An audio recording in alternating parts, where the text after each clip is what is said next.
I'm standing outside the Mount Beauty Information Centre, but this very special episode of Australian Odyssey starts right about here at Pretty Valley. And this is a very special episode of Australian Odyssey. Rather than focusing on the natural variability, my outdoor ed class and I are here to learn about the relationships of the traditional owners of the Bowdoin High Plains and the Kiwi Valley. Are we ready, guys? Yeah! What was that? Are we ready?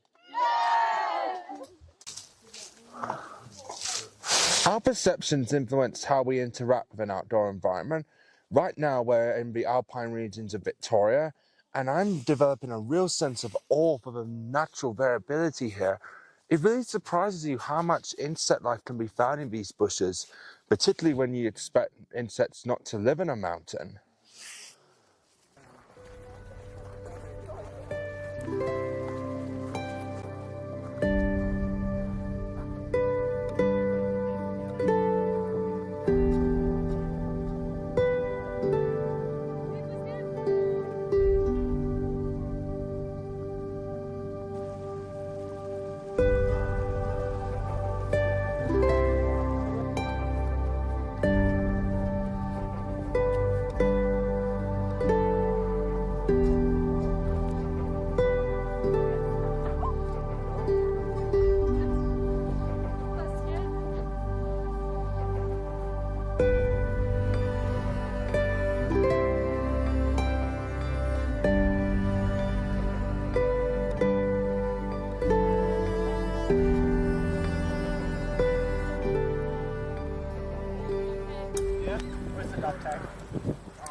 Camp all set, it's time for a pre-dinner adventure.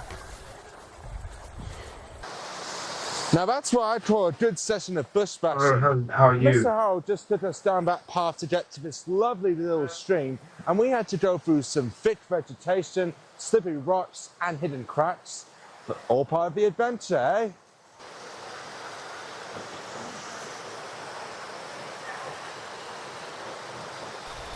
This environment is certainly awe-inspiring, but do my friends think the same? So yeah, this environment is absolutely beautiful. This is one of the most beautiful places I've ever been to, and that's how I am currently perceiving the land. Some of the interactions that I've had is that we hiked in here, and now we are currently cold plunging into the river, so dipping my head in, getting some cold. It's great. Absolutely great.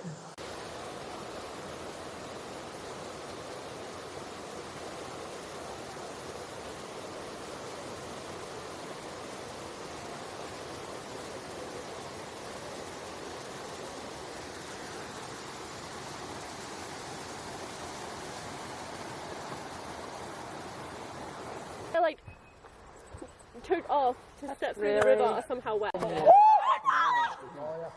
Yeah, Jared. Oh, Liam! The girl. Go, Molly! Yeah!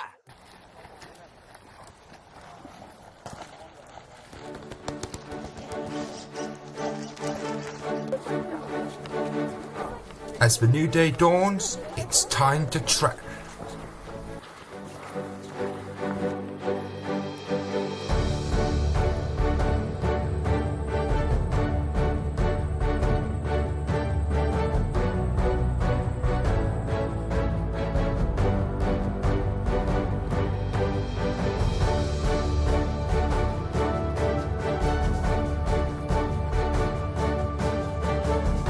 Wait, goodbye. See ya.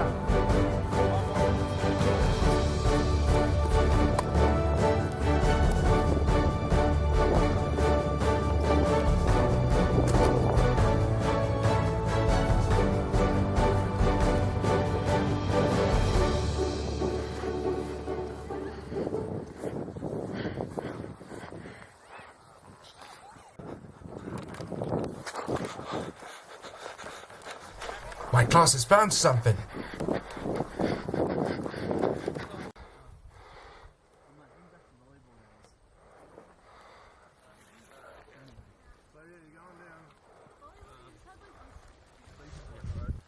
Yeah, It's the wondrous wolf of the Alps.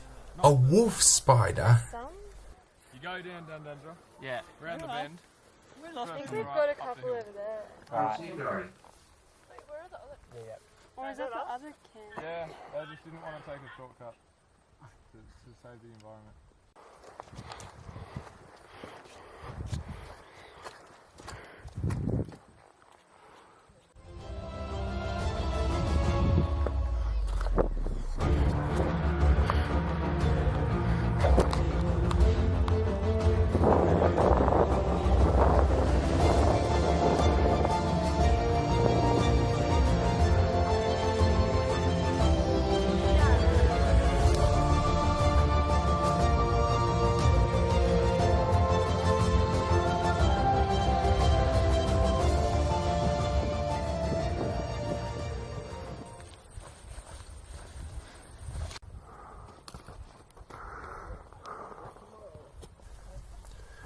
Mr. Harrell has told me that these snowdome are most likely old, but they're still rejuvenating through their epicomic buds and lignotubers.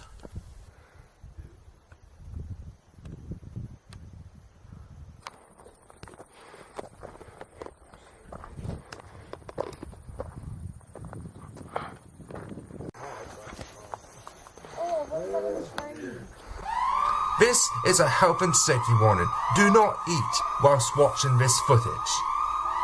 I know, it's eating me so much. What is it? It looks like that, Looks like a lot of caterpillars. Is that going to make a cut in Australian Odyssey, Angus? Of course it is. These aren't actually caterpillars, they're the larvae of sawflies. These larvae cluster together during the day like this because their simultaneous dancing causes predators to perceive them as one whole organism. It also helps with thermal regulation, but at night these larvae disperse from their cluster to feed on foliage.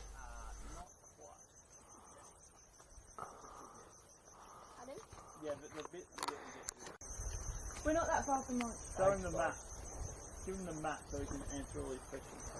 Not everyone's idea of a cool animal to see up here, but they certainly are pretty creepy cool.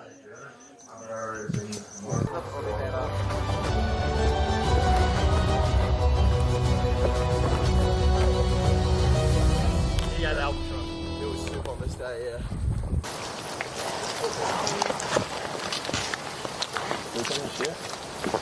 My class and I are just having lunch at Kabundradrap, and let me tell you, that has to be some of the steepest topography I've ever had to navigate.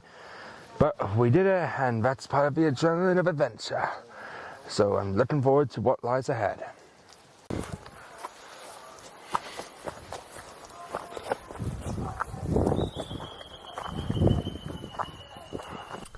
In no time at all, we arrive at Blair's hut, and whilst cleaning ourselves, I took the opportunity to chat with my classmates about their observations and consensus of the Alps.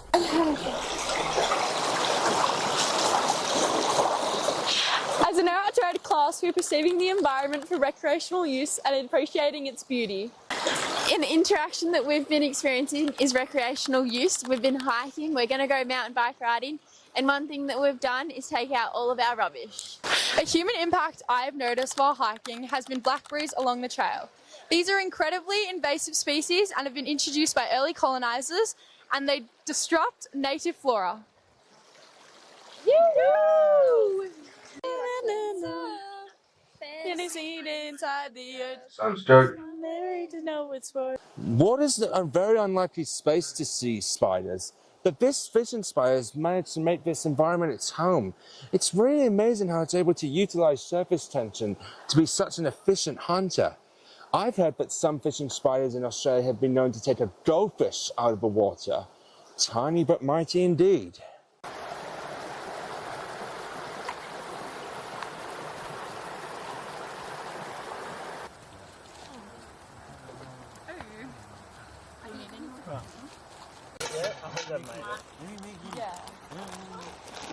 I just started recording right now. Sounds good. We've been staying at Blair Hut as a class, and in the beginning of 1834, mountain cattlemen and their families grazed their cattle on the Victorian High Plains.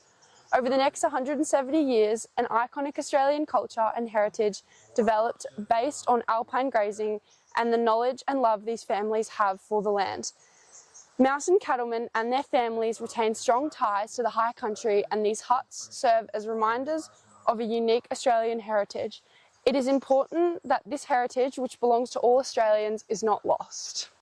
Even after a good night's sleep, I think we're all a little displeased that we've got a big ascension today as part of the final leg of our hike. But CCG students, don't give up.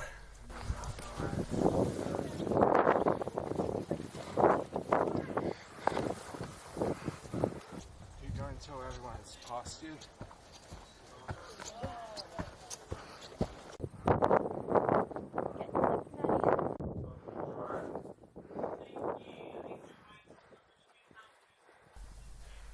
Now we're at the summit, it's over to you guys.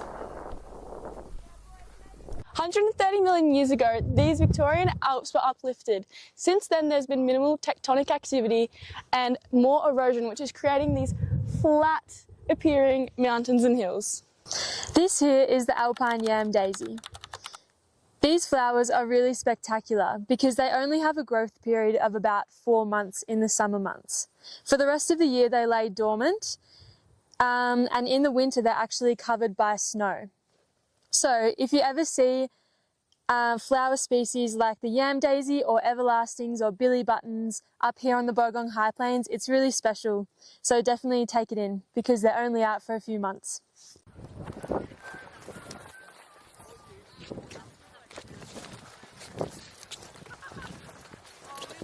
Oh.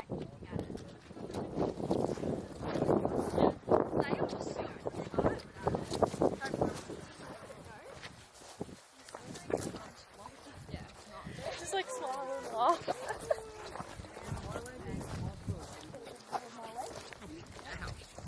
So have you ever seen those nature documentaries where they get a video of the crew walking? That's what I'm trying to do here. Woo! Is it filming us? Yeah. Oh. Oh, what's going on, mate? There's an incredible diversity of plant life up here in the Alps, like snow daisies and blanket eve, but by far one of the most crucial to this ecosystem is sphagnum moss. It holds 20 times its own weight in water, and it slowly releases snowmelt, contributing to controlling erosion up here, whilst also providing a safe, stable mountaintop soil.